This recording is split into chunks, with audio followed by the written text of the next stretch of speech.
أهلا وسهلا فيكم أعزائي بقناتي. وصفتي لليوم إرشلة المخابز بطريقة التقطيع والخبز على مرتين. بتمنى الوصفة تعجبكم وتنال رضاكم، ولا تنسوا الاشتراك بالقناة.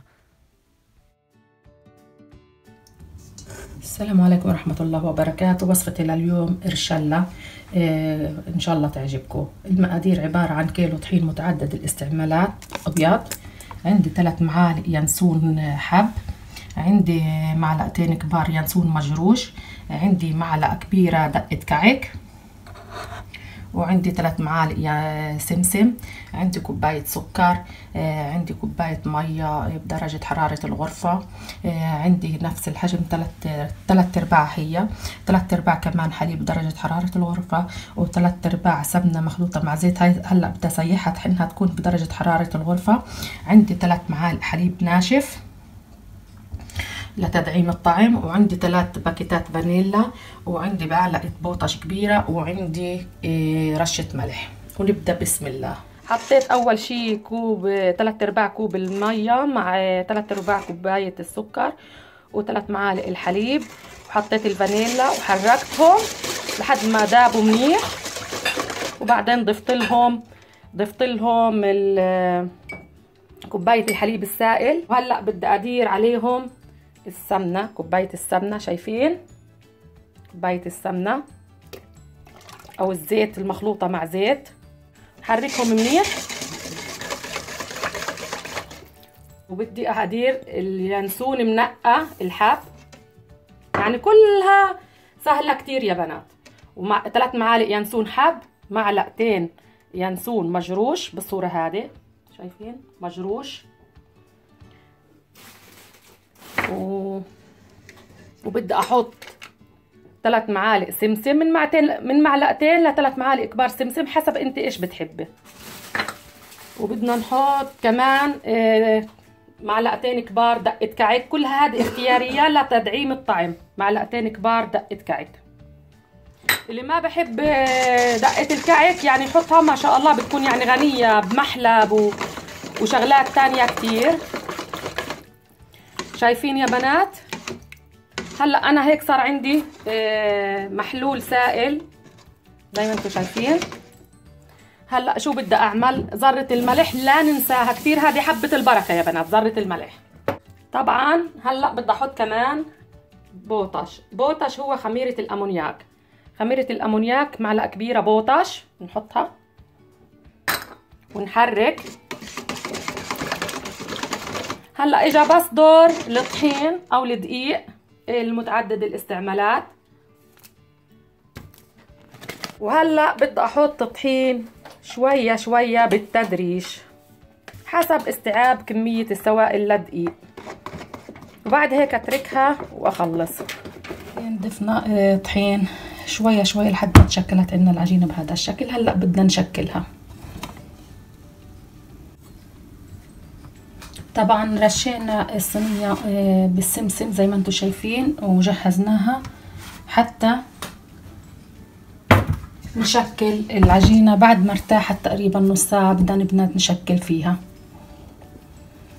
هلا باخد الكورة بالحجم هذا للعجين حسب حجم صينيتك، وانا بدي اعملها رول طويل.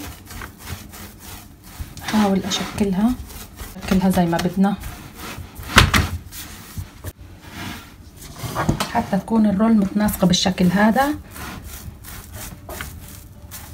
وبعد هيك بنجيب الصينية زي ما انتم شايفين ونحطها، بنحمل العجينة وبنحطها بالشكل هذا.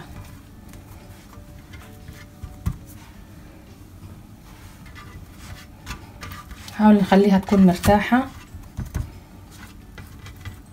ونعمل رول تاني ونكفي كل الصينية. زي ما انتم شايفين اعزائي بناخد قطعة من العجين وبنعملها رول، ويكون كل الحبات متناسقة وتقريبا متساوية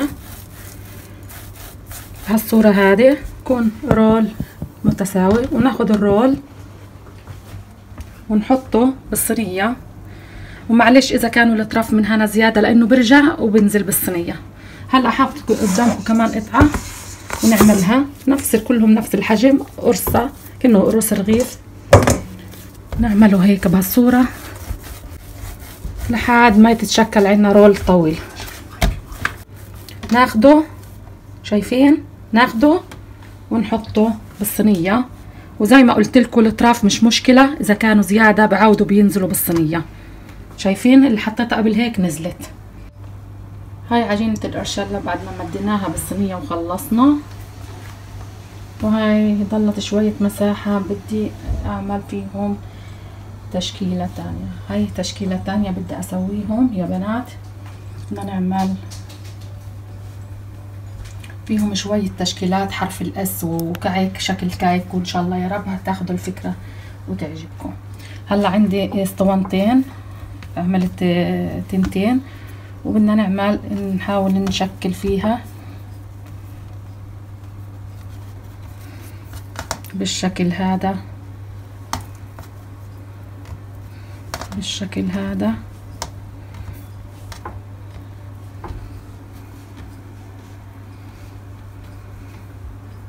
وناخدها ونحطها هان. شايفين يا بنات بالشكل هذا. كمان شكل تاني للإرشلة. وبدي اعمل هاي كمان اسطوانة، وبدي اعمل منها كمان شكل كعكة، او اعمل كعكتين منها.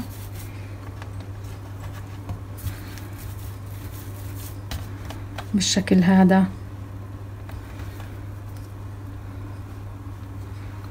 او اكبر شوية كمان،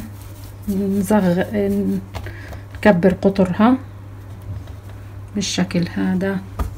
او نعمل حرف الاس كمان زي المعتاد اللي بنشوفه بالمخابز بالشكل هذا.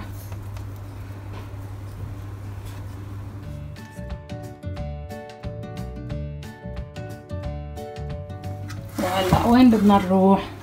على الفرن يا نهود. 180. بعد مرور 45 دقيقة طلعتها من الفرن بالشكل هذا. خليها تروح تنام.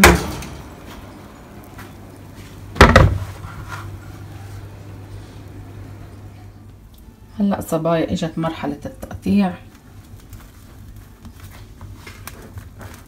بدنا نشيل العجينة كلها، ناخدها على البورد هذا ونبدأ نقطع فيها بالصورة هذه.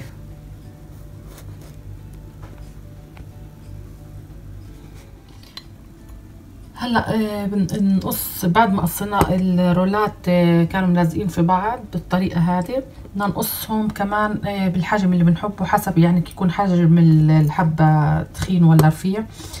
بعد ما قصيتهم من النص كان حجمهم بالصورة هذه.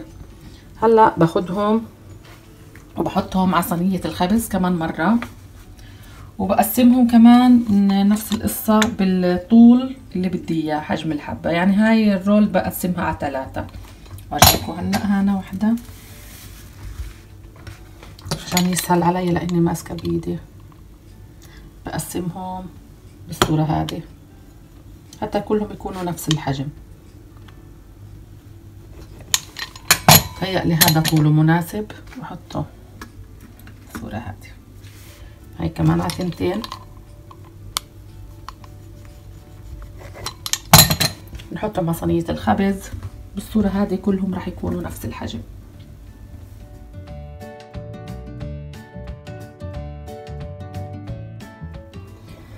زي ما انتم شايفين يا صبايا. هلا بعد ما قصيناها بالشكل هذا وكلها قطع متساوية تقريبا بالحجم اللي بنحبه،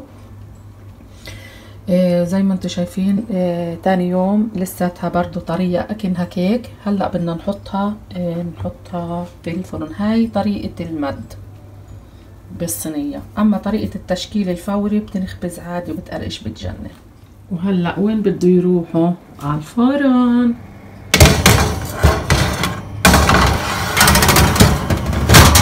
الخبز المرحلة الثانية كمان 180. هلا بتعلى درجة الحرارة على تقريبا من 35 ل 45 دقيقة.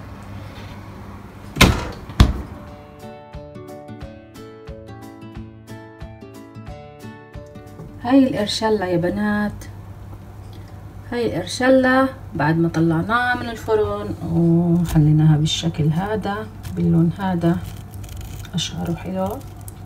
يا إما فيكم تغمقوها زيادة بالشكل هذا. عندي كمان هذا اللون، يعني كل واحد حسب رغبته كيف بحب تحميل الأشياء.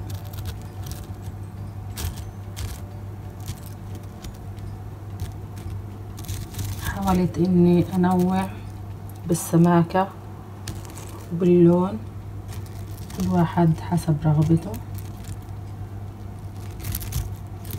السماكة كمان، شايفين يا بنات؟ شايفين؟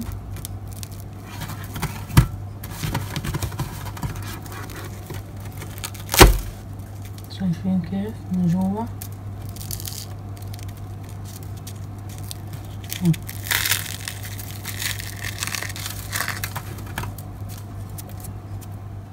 شكرا لكم ولمتابعتكم. إذا أعجبتكم الوصفة لا تنسوا الاشتراك بالقناة ودعس لايك وشير للفيديو، وشكرا.